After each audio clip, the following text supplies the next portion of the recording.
ये पेन मैं खरीद रहा हूँ मार्केट से, अगर मैं 2 रुपये का अगर मैं इसको खरीद रहा हूँ, मेरा सोचना चाहिए जो चीज़ बनाया हुआ है इनको कितना रुपए मिलता है। 1 रुपये भी नहीं मिलता, 10 पैसे मिलते होगा। इसलिए हम आज से रिस्पॉन्सिबल कंज्यूमर हम खरीदने से पहले सोचना चाहिए जो मैं जो खरीद रहा है सामान ये कहाँ से कौन बना रहा है, हम उनको एक्सप्लॉइट तो नहीं कर रहे।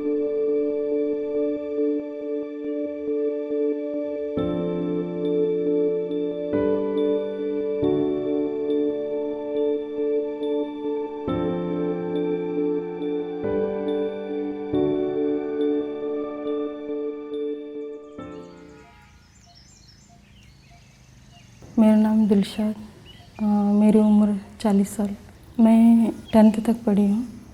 मेरी फैमिली में मेरी अम्मी, मेरा भाई और भाई की बीवी, उसकी एक बेटी है, मेरा एक बेटा है। उसको तो मैंने अकेले ही पढ़ा है, किसी का सहारा नहीं लिया है।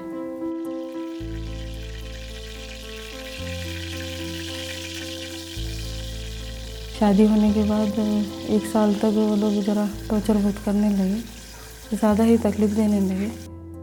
ये हादसा मैं पका रही थी, मैंने सास ने वो कैसा केरोसिन डाले लगाए।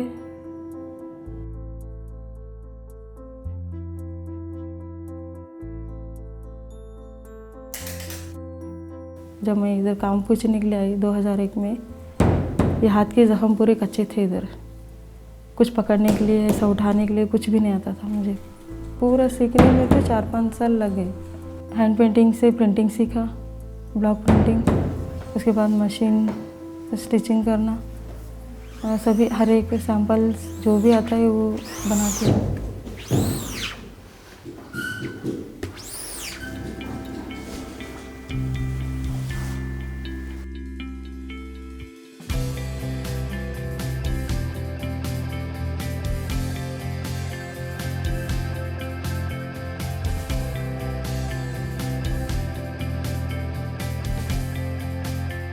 लेकिन जो भी मुझे आता है मैं अपने टीम में भी सबको सिखाती हूँ, वो भी करते हैं। जैसा मैं करती हूँ वैसा वो भी मेरे साथ देते हैं।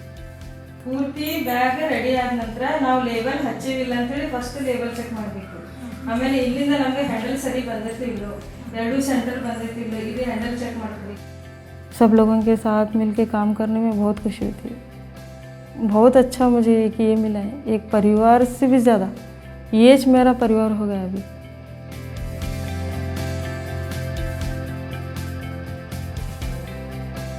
हमारा घर पहले झोपड़ी था, बाद में थोड़ा हम ईंटंगी का घर बनाए, उसके बाद शीट वीट डाले, घर भी अच्छा बना। थोड़े दिन के बाद हमने भी टीवी लिए, गैस नहीं था हमारे घर में, चूल्हे पर पकाते थे। बाद में गैस लिए, मोबाइल नहीं था, मोबाइल लिए, बैंक अकाउंट और सेविंग्स भी थोड़ा बचते गया, वो सेविंग्स भी करते गए। कहाँ से कहाँ तक आ गई। वो घुट घुट के जी के अभी खुल के जी रही हूँ। सच्ची में अपनी मेहनत से कमाती हूँ, इज़्ज़त से। RTU और मैश हमको बहुत साथ दिए।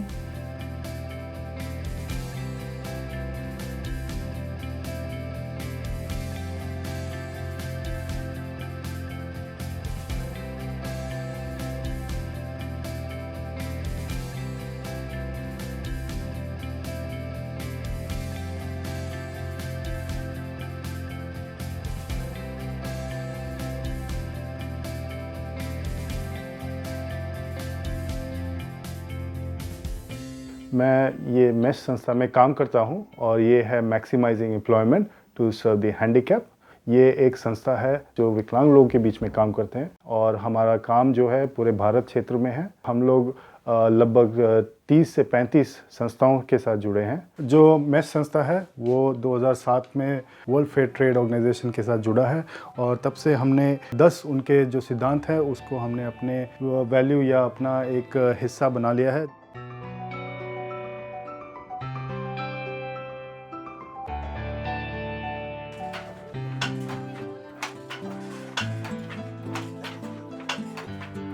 जो उचित व्यवहार है ये तो एक ऑर्गेनाइज्ड इंटरनेशनल मूवमेंट है। जो भी काम हम कारीगर्स के साथ जब करता है उनका फेयर वेजेस, अच्छा मूल्यांकन उनको देना है। जो पिछड़ा हुआ लोगों को मदद करना है। अगर उनका जो जानकारी अगर सही से नहीं है उनको पीरियोडिकली जाके उनको कैपेसिटी बिल्डिंग ट्रेनिंग देना है और उनको आगे हैंड होल्ड करके आगे लेके आना है उनका।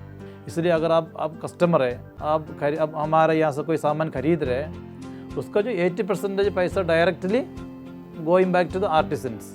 उचित व्यवहार का प्रिंसिपल अप्लाई करने से हमारे जो कारीगर है उनके जीवन में बहुत कुछ बदलाव आ जाता है, उनका परचेसिंग पावर और डिग्निटी बढ़ जाता है।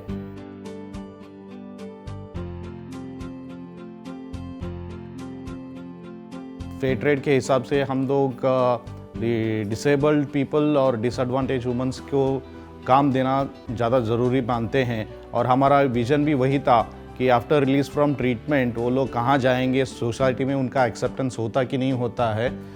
कि ये हमारा रिहैबिलिटेशन ट्रेनिंग यूनिट का स्टिचिंग सेक्शन है। ये हमारे कारीगर है लक्ष्मी मालापुर जी, इनका डोरी बर्न केस है और हम लोगों ने इनको ट्रेनिंग दिया और यहाँ पे काम कर रही है। और ये विजय माला जी हैं, ये इलेक्ट्रिक शॉक की वजह से उनका हाथ डिसेबल्ड हो गया है और वो यहाँ पे कम से कम 15 साल से काम कर रही है यहाँ पे। और सरस्वती जी जो पोलियो अफेक्टेड है, वो स्टिचिंग और सर्वेटिस बनाने का काम में बहुत माहिर है।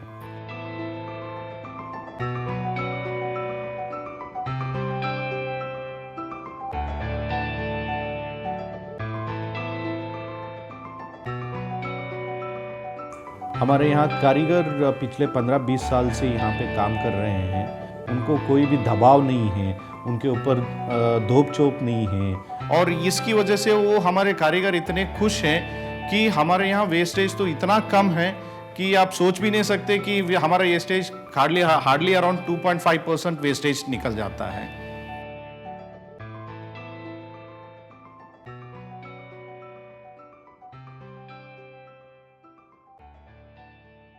जो हमारे ग्रुप्स हैं तो वो डायरेक्ट मार्केटिंग नहीं करते हैं, तो हम एज अ मीडिएटर्स उनको मार्केटिंग में मदद करते हैं, मैश एज एन ऑर्गेनाइजेशन। तो यहाँ पे क्या है, जो बायर के जो डिमांड्स हैं तो उनको मीट करने के लिए मैं मैश में डिज़ाइनर का काम कर रही हूँ, ताकि मेरे थ्रू वो कुछ नया सीखे और उनका भी मार्केट हो थ्रू मैश। सो प्रमोशन सब कुछ हम ही उनका कर देते हैं, so they have a sustainable income with a fair wage throughout the year.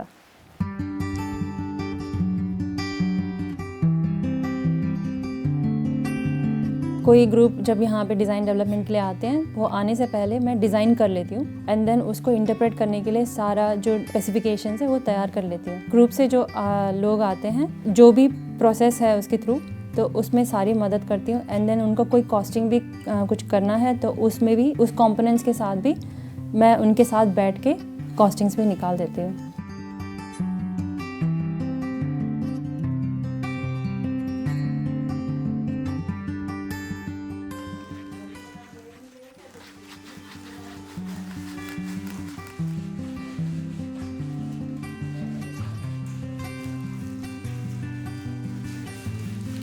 पहले बहुत बड़ा सपना था कि मैं इंजीनियर बनूंगा, फिर मेरे साथ ऐसा हादसा हो गया तो मैं पढ़ाई लिखाई पे ध्यान नहीं गया, कुछ करता नहीं था, खाली इधर से उधर घूमता रहता था।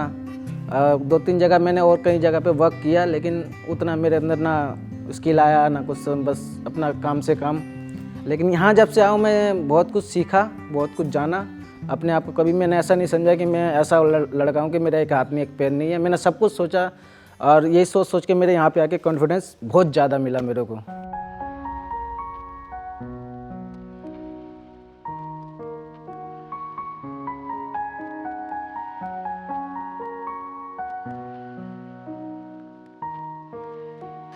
हमारा जो उद्देश्य यही है कि हमारे जो डिसेबल साथी हैं उनको हम किस तरह से एक अच्छा ज़िंदगी का रास्ता दिखाएं। हमने जो प्रिंसिपल्स और नियम कानून खुद ब खुद सोच कर अपनाए हैं, वो इत्तेफाक से निकल गया कि फेयर ट्रेड भी वही करते हैं।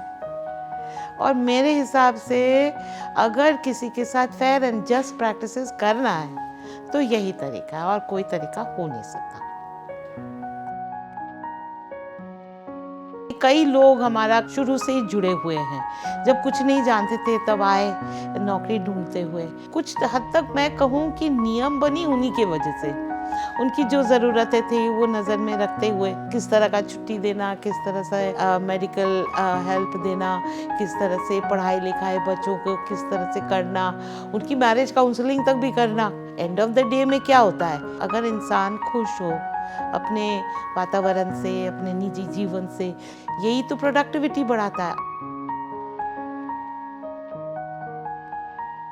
करते करते ये भी मुझे समझ में आया कि इसकी जो चैलेंजेस है वो बहुत है, मगर जब लोगों को शक्ल देखते हैं, जब हंस खुश होके आते हैं, जब वो अपने आप को प्यार करके और अपने आप को गर्व से आगे बढ़ाता है, फिर मैं सोचती हूँ कि इट्स वर्थ इट।